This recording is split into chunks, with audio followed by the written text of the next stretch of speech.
kami menemukan problem yang terbesar bukan di TPS, tapi problem terbesar yang ditemukan adalah kegiatan-kegiatan pra-TPS. Kegiatan-kegiatan yang membuat aktivitas di TPS itu dipengaruhi dan tidak mencerminkan aspirasi rakyat yang semula ada. Artinya ketika masalah ini dibawa ke MK, seberapa yakin keputusan nantinya itu akan adil, gitu Pak? Kita tunggu nanti. Yang jelas bagi kami sekarang, kami ingin agar semua informasi yang terkumpul terverifikasi, solid, dan kami minta kepada semua jajaran aparat kita, jangan ada yang mengintimidasi mereka-mereka yang mau bersaksi. Karena kita sudah menemukan di lapangan, mereka yang menemukan praktek-praktek penyimpangan itu mengalami intimidasi, mengalami ketakutan, padahal ini negeri yang merdeka, jangan sampai itu terjadi. Pak, ini 01 kan berpeluang besar untuk putaran kedua. Sejauh mana dukungan 03? Jadi gini, kami melihat praktek-praktek tekanan, imbalan, pra-TPS ini yang berpotensi menjadi permasalahan. Bila tidak ada praktek itu, maka belum tentu ini satu putaran. Inilah yang harus dijaga sama-sama. Nah, tapi karena praktek-praktek begini itu tidak mudah untuk dibuktikan, teman-teman. Karena itu saya ingin mengajak pada semua, pemilih 1, pemilih 2, pemilih 3. Pilihan capresnya, cawapresnya boleh beda. Tapi pilihan pilpres jujur harus sama. Oke guys, Assalamualaikum warahmatullahi wabarakatuh. Salam Om Swastiastu, Namo Buddhaya, salam kebajikan dan salam sejahtera untuk kita semua. Saudaraku sebangsa dan setanah air, para penonton kanal YouTubeku yang sangat saya hormati dan sangat saya cintai. Salam jumpa dan selamat bertemu kembali bersama saya, Sainai. Saudaraku sebangsa dan setanah air, dalam cuplikan video tadi kita bersama-sama mendengarkan pernyataan singkat dari Bapak Anies Rashid Baswedan yang belum terima dengan keputusan KPU dalam Pilpres di tahun 2024 ini.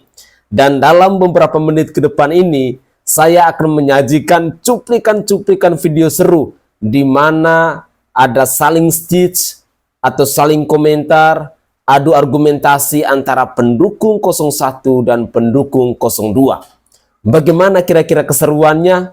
Ayo, saya mengajak pemirsa sekalian, mari kita simak bersama-sama cuplikan-cuplikan video berikut ini. Selamat menyaksikan. Air galon kalau kosong diisi ulang, token listrik habis diisi ulang. Pemilu kalah ikut-ikutan kepingin diulang. Kalau isinya masih kalah juga mau isi ulang terus-terusan begitu. Apalagi pemilu diulang tapi tanpa Mas Gibran dilarang ikutan. Gimana kalau diulangnya tanpa Pak Anies? Soalnya orangnya ribet, ngayal terus, repotin masyarakat. Ternyata ada putaran kedua gimana? Kalau ternyata hasil berbeda gimana? Kepada yang terhormat Bapak Anies Baswedan beserta Mas Tom Lembong ya.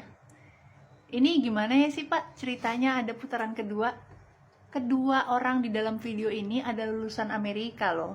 Ya, di mana metode quick count itu selalu dipakai di Pilpres di Amerika. Terus Anda sebagai lulusan Amerika nggak mempercayai hasil quick count. Sama satu lagi Pak yang paling penting, Bapak ini pernah menjadi direktur lembaga survei. Ya, semua masyarakat udah tahu ada jejak digitalnya. Terus sekarang kemana Caimin Pak? Kok Mas Tom Lembong yang nemenin Wapres Bapak kemana? Wapres Bapak sibuk ya ngurusin suara PKB di Pileg, ya kan? Daripada Bapak sibuk gak terima hasil Pilpres ya 2024, mendingan Bapak siap-siap jadi calon gubernur lagi. Bisa aja di Jawa Barat atau bisa aja di Sumatera Barat sama Aceh. Kan suara Bapak di 2 provinsi tersebut agak lumayan ya Pak, menang lah di Aceh dan Sumbar. Tapi mohon maaf ya Pak, Kalau untuk Jakarta, nggak dulu Pak ya. Saya warga Jakarta ingin punya figur baru ya. Figur yang menyatukan warga Jakarta, bukan yang memecah belah warga Jakarta Pak. Ya Pak ya. Jadi ya sudahlah Pak ya, kalau saya bilang sebagai tokoh nasional dan mantan Capres 2024 dan mantan gubernur ya Bapak lebih baik legowo lah. Kita memajukan NKRI. Kalau Bapak mau jadi oposisi silakan, ya kan? Kita berterima kasih ketika ada oposisi yang mengkritik pemerintahan Pak Prabowo dan Mas Gibran. Tapi oposisi beneran ya Pak. Jangan oposisi ngadi-ngadi. Nggak sih, oposisi abal-abal. Banyak tuh ya, oposisi tapi abal-abal, banyak juga. Tapi by the way, kalau Bapak mau jadi oposisi, gue pengen nanya deh Pak, Bapak punya partai nggak ya? Itu pertanyaan paling penting yang harus dijawab sebagai oposisi. Salam waras Pak. Halo 01, mental aman kah? Masih mau perubahan? Sama ongol-ongol ditepungin? Makan tuh ongol-ongol. Awas lu ya, jangan ribut-ribut kalah, dicurangin. Udah terima aja kekalahan tuh, lapang dada legowo. Halo 01, mental aman kah? Halo bro, si mental gratisan. Sorry ya bro, kita bukan mental gratisan ya. Ngantri-ngantri buat dapat makan gratis, apalagi beras dengan harga murah. Sorry bro ya. Dari awal sudah tahu kan, MK diacak-acak buat lolosin anaknya. KPU juga sudah mengakui dan minta maaf karena banyak melakukan kesalahan input. Dan servernya di Alibaba. Ingat ya, dari awal quick count sampai hari ini 58% itu nggak berubah bro ya. Padahal udah ngakuin salah input ya nggak? Hey bro, siap-siap ya, pajakmu naik 12%. Istrimu ngantri beras ya kan. Stres nanti istrimu ketika bahan pokok naik. Takutnya kamu udah nggak jadi buzzer lagi, nggak dapat 100.000. Stres. Oke guys, itu adalah cuplikan-cuplikan video di season pertama. Pendukung 01 menilai bahwa pendukung 02 ini adalah pendukung mental gratisan. Ya, mungkin mereka siap-siap bahwa mereka mendukung Bapak Prabowo Subianto dan Gibran Rakabuming Raka demi makan siang gratis dan demi mendapatkan susu gratis. Begitulah kira-kira. Sedangkan pendukung 02 menilai bahwa Anies Rashid Baswedan ini terlalu ngeyel, tidak mau terima kekalahan, masih mau mengadu ke MK. Dan pertanyaannya, apakah di MK Anies Rashid Baswedan ini yakin akan menang bersama tim hukumnya? Ya, kita sebagai rakyat jelata pun tidak tahu. Kita memberikan kepercayaan kepada Mahkamah Konstitusi. Apakah mereka mampu untuk mewujudkan keadilan, mewujudkan kejujuran, melawan pemilu curang, dan lain sebagainya seperti diungkapkan oleh Bapak Anies Rashid Baswedan tadi. Saudaraku sebangsa dan setanah air, ini baru season pertama. Masih ada cuplikan-cuplikan video yang lain yang lebih menarik lagi, di mana pendukung dari Bapak Anies Rashid Baswedan ini mengecam habis-habisan karena tampaknya mereka benar-benar belum terima, dan apalagi mereka menilai bahwa Prabowo Subianto dan Gibran Rakabuming Raka bisa ada kemungkinan besar gagal lantik di bulan Oktober 2024 nanti. Bagaimana keseruannya dan apa penilaian dari pendukungnya Bapak Anies Rashid Baswedan kepada Bapak Prabowo Subianto dan Gibran Rakabuming Raka ini? Mari kita cek bersama-sama. Dengar nih suaminya Dilan nih. Lu kalau misalkan teriak. Udah aku denger mas video dari kamu. Jadi yang pertama, aku nggak pernah teriak-teriak. Kecuali aku buat kayak gini sampai menjatuhkan atau segala macam, itu baru kamu bisa bilang aku teriak-teriak dan cari views. Aku komen di situ sebagai warga negara biasa yang pengen pemilunya itu jujur, bersih, tanpa ada KKN. Kenapa aku bilang KKN? Kita udah sama-sama tahu ya, kalau persyaratan yang awalnya nih ya, persyaratan dari cawapres itu 40 tahun. Tapi kebetulan cawapres dari 02 itu adalah anak presiden, dan OOM-nya itu adalah ketua MK, diubahlah kan persyaratan itu. Supaya apa? Meloloskan dari cawapres 02. Kalau kamu bilang itu bukan KKN, sekarang kamu bantah deh. Apa namanya itu kalau bukan KKN? Itu yang pertama. Yang kedua, aku sama sekali nggak punya kepentingan mau 01 yang menang, mau 02 yang menang, mau 03 yang menang, nggak ada sama sekali impactnya ke aku. Kecuali aku sebagai tim sukses dari 01 atau 03, mungkin ketika aku membela mereka, aku bakal apa, kayak jadi menteri, kayak jadi apapun lah itulah. Tapi aku sama sekali nggak punya. Aku nggak punya kepentingan ke situ sama sekali. Aku tuh komen sebagai warga negara biasa aja. Kalau kamu masih mengira aku adalah tim sukses dari 01 atau 03, dan ada yang bisa membuktikan berapapun budgetnya aku kali 10 kali lipat. Aku dibayar 10 juta, ku kasih 100 juta. Aku dikasih 100 juta, ku kasih 1 miliar. Gitu aja. Gimana? Kamu bisa nggak buktiin? Itu ya, harus kamu ingat. Dan sama satu lagi, dia bilang kalau dia lebih suka perang-perang takjil. Ya kenapa lo nggak bikin perang takjil gitu? aku komen nggak boleh ya. Sebagai warga negara yang nggak punya kepentingan apa-apa, aku nggak boleh komen. Sebenarnya banyak kan komen yang jauh lebih pedes, lebih apa ya, lebih tajam gitulah di apa namanya, di postingan itu. Tapi kamu nggak senggol kan? Kamu sengaja masukin aku sebagai suaminya si Dilan kan? Untuk mencari apa? Nyari views. Iya kan? Kalau misalnya kamu mau bantah, kita bisa buktiin deh di profile TikTok kamu. Dari postingan yang kamu buat mengenai screenshotan apa namanya komenanku itu, videomu naik banget kan? Dibanding yang lain. Walaupun ya ada beberapa yang kamu pin itu yang naik. Jadi nggak usah ngejatuhin aku dengan men-screenshot komentarku supaya kamu naik. Sebenarnya apalagi kamu bilang aku nyari views biar endorsean banyak. Ya sorry aja ya mas ya. Sorry banget nih. Nggak pernah aku nyari views untuk apalagi masalahnya politik gitu, nyenggol masalah politik demi views tuh sorry aja. Ini aku ngomong tertuju banget sama kamu ya, pribadi ke kamu sendiri nih. Kalau ngomong tuh pakai ini. Kamu nggak usah sok-sok keras lah ngomong ke aku. Denger ya suaminya Dilan segala macam. Sebelum kamu bilang aku nyari views segala macam tadi, ketahuan sebenarnya kamu kan yang cari views. Itu aja, oke? Makasih. Pemilu abal-abal, hasilnya presiden, wakil presiden abal-abal. Prabowo Gibran presiden abal-abal. Jangan dilantik, jangan.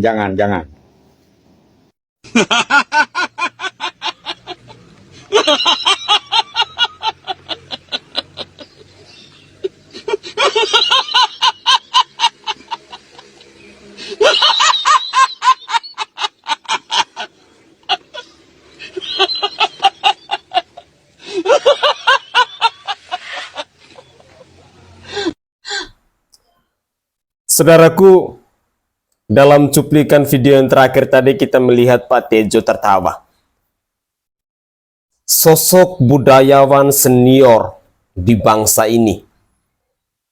Jadi ketika kita melihat beliau tertawa seperti ini, tentunya ada berbagai macam persepsi yang muncul di benak kita. Dan saya sangat yakin dan percaya bahwa seorang budayawan seperti beliau ini sampai tertawa seperti itu berarti ada hal-hal yang merasa lucu. Ada hal-hal yang penuh dengan kejanggalan. Ya, biasanya seorang budayawan sejati, mereka tidak menguraikan atau tidak membuat kata-kata atau tidak merangkai sebuah narasi yang indah. Cukup dengan bahasa tubuh saja, itu sudah memberikan makna yang sangat dan amat dalam. Di sisi lain, kita melihat pernyataan yang menurut saya begitu frontal dari seorang kakek tua. Tapi ya begitulah, mungkin itu adalah kualitasnya, jadi kita tidak bisa melarang seorang untuk bersuara atau untuk mengemukakan pendapatnya. Mungkin kemampuannya hanya sebegitu saja, ya maklum. Dengan demikian, saya berharap bahwa kita sebagai netizen, kita yang menyimak cuplikan-cuplikan video seperti ini, saya berharap ya, jangan mudah terprovokasi. Atau bahasa kerennya sekarang, jangan baper lah. Karena orang-orang seperti ini kalau kita ladenin, ya pada akhirnya kita sendiri yang pusing. Ladenin cuplikan-cuplikan video atau berita-berita yang menarik. Itu jauh lebih elegan dan jauh lebih terhormat. Ketimbang kita ladenin komentar-komentar yang menurut saya hanya mau mengundang rasa emosi iya, rasa marah iya. Tetapi alangkah baiknya itu di-skipkan saja. Mari kita lanjutkan lagi. Iki kapan ya buset? Ganti kapan iki? Kalau pindah 58 iki. Jadi ini iki loh. Apa dicoba sih? Piye lagi? Pak, ya lek ngono aja lali. Dek ini tanggalnya sing mbok umumne kuwi. Tanggal 20 mbok omongi tanggal 22. Kuwi ya diganti. Karepe dhewe. Iki kapan iki lek ganti? Kok wis ana-ana iki? Telefone hancur.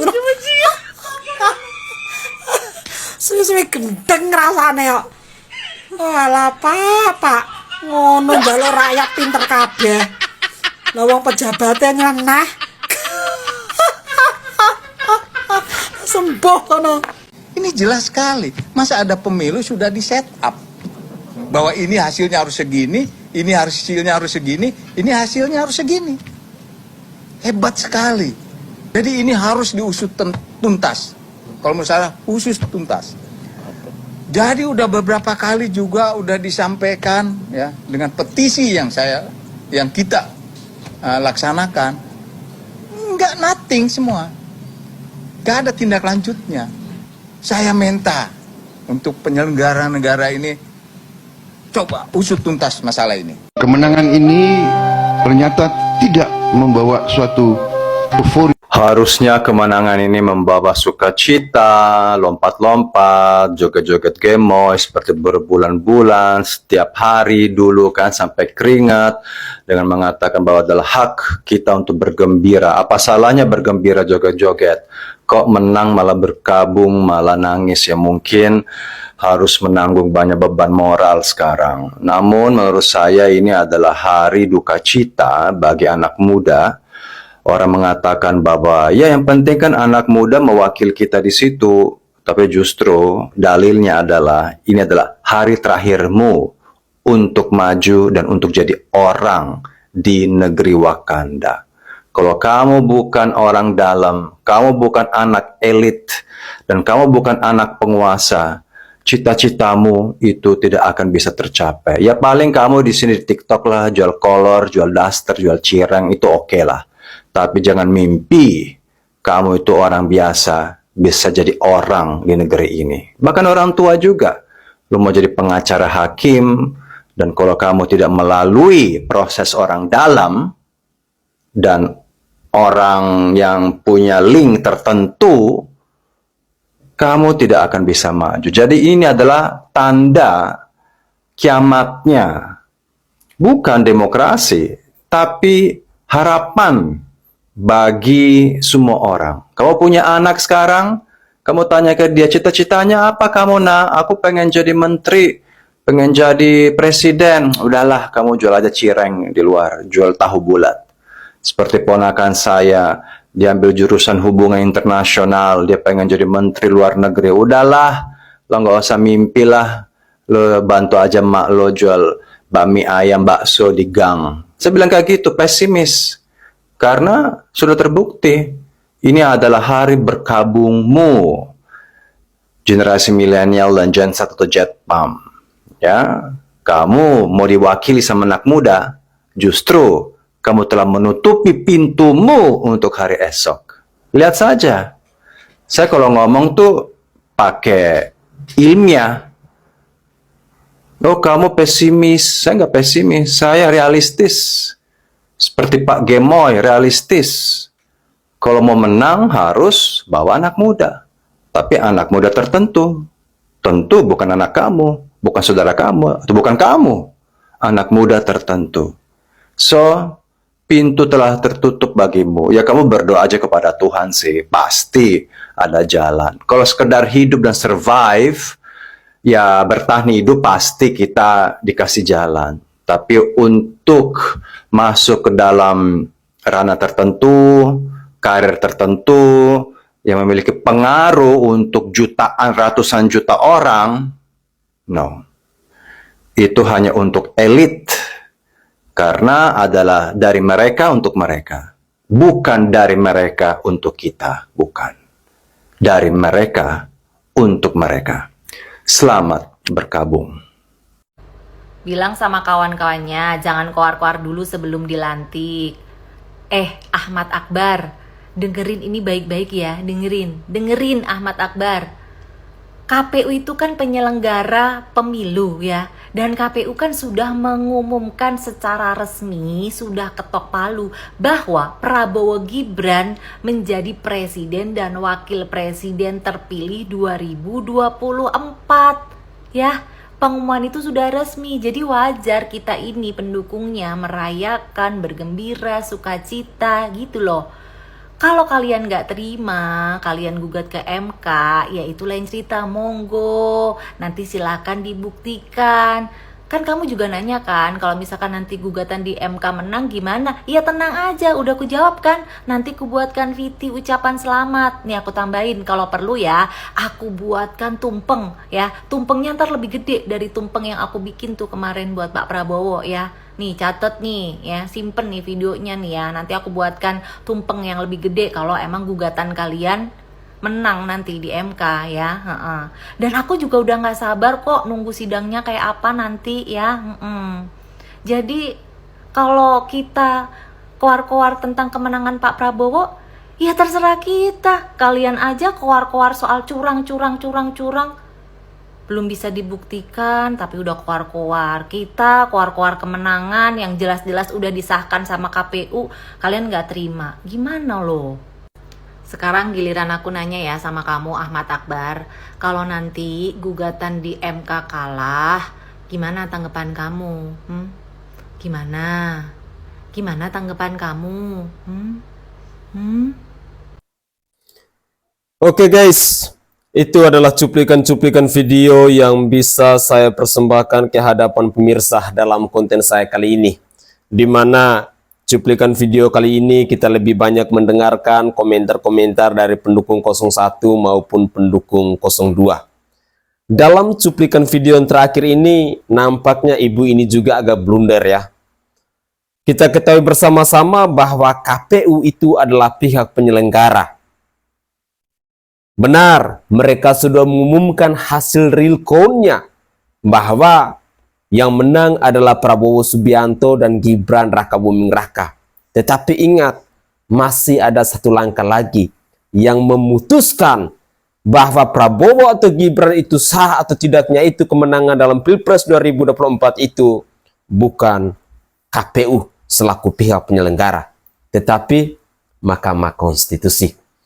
Dengan demikian, saya berharap bahwa cuplikan-cuplikan video ini bisa menginspirasi kita dan kita bisa melihat kira-kira antara argumentasi-argumentasi ataupun buah pikiran yang datang dari pendukung 01 dan pendukung 02 ini, siapa kira-kira yang lebih berkualitas. Kalau di mata saya sih saya melihat bahwa tampaknya orang-orang yang berkualitas ini adalah orang-orang yang ada di pendukung 01. Ya, masuk di akal ketika kita mendengar ada pernyataan tadi bahwa pendukung 02 ini mereka lebih oriented kepada makan siang gratis dan minum susu gratis. Tetapi ketika misalnya ada kelangkaan beras, ada kenaikan harga bahan pokok dan lain sebagainya, saya berpikir bahwa mereka hanya diam saja, tidak pernah mengeluh. Tapi ternyata mereka yang lebih berkoar-koar. Padahal dulunya mereka berteriak, makan siang gratis, minum susu gratis, oke gas, oke gas, oke gas, dan lain sebagainya. Giliran sekarang kok ngeluh? Jadi saya berharap bahwa kita rakyat Indonesia, para pemirsa sekalian, kita harus mampu untuk melihat orang-orang yang dulunya berteriak oke gas, dan kebanyakan mereka sekarang yang mengeluh. Ramai itu di media sosial, khususnya di TikTok. Mereka saling curhat bahwa kebutuhan pokok sudah naik, belum lagi di tanggal 1 Januari 2025 nanti PPN naik menjadi 12%. Ya, jangan mengeluh. Dulu sebelum kampanye, maksud saya sebelum pemilu, saya seringkali mengatakan bahwa maju atau tidaknya bangsa ini itu tergantung dari kita rakyat yang memilih pemimpin. Kita sebagai rakyat itu adalah kunci utamanya. Kita yang menentukan bangsa kita ini mau dibawa kemana. Pemimpin itu sebenarnya mereka hanya mau menjalankan aspirasi dari kita rakyat Indonesia. Harapan-harapan dari kita rakyat Indonesia. Tetapi bila pada akhirnya dalam sebuah pesta 5 tahunan ini, yakni pemilu 2024, dan pada akhirnya Prabowo Subianto dan Gibran Rakabuming Raka misalnya dilantik nanti di bulan Oktober, ya siap terima segala resikonya. Jangan pernah mengeluh. Karena jikalau kita mengeluh semuanya terlambat. Semoga saja ini menjadi pembelajaran penting untuk kita ke depan agar kita semakin sadar. Jangan mudah terprovokasi, jangan mudah terbuai dengan janji-janji manis. Dan yang lebih menarik lagi, bahwa makan siang gratis itu akan dipotong dari anggaran dana BOS dan lain sebagainya. Apa kabar guru-guru yang selama ini gaji mereka berharap dari dana BOS itu? Apa kabar guru-guru yang dulunya mereka selalu terbuai dengan janji dari Prabowo Subianto dan juga Pak Hasim yang mengatakan bahwa gaji guru-guru itu akan naik 2 juta rupiah. Enaknya cuma dibacot doang. Tetapi pelaksanaannya saya sangat yakin dan percaya itu semua belum tentu akan terrealisasi. Mari gunakan logika akal sehat kita. Saya Sainai dari Provinsi Nusa Tenggara Timur. Saatnya kita yang rakyat jelata harus berani untuk bersuara. Salam hormat, salam NKRI, dan salam Pancasila untuk kita semua. Dan semoga cuplikan-cuplikan video dari saya bisa menginspirasi kita semuanya.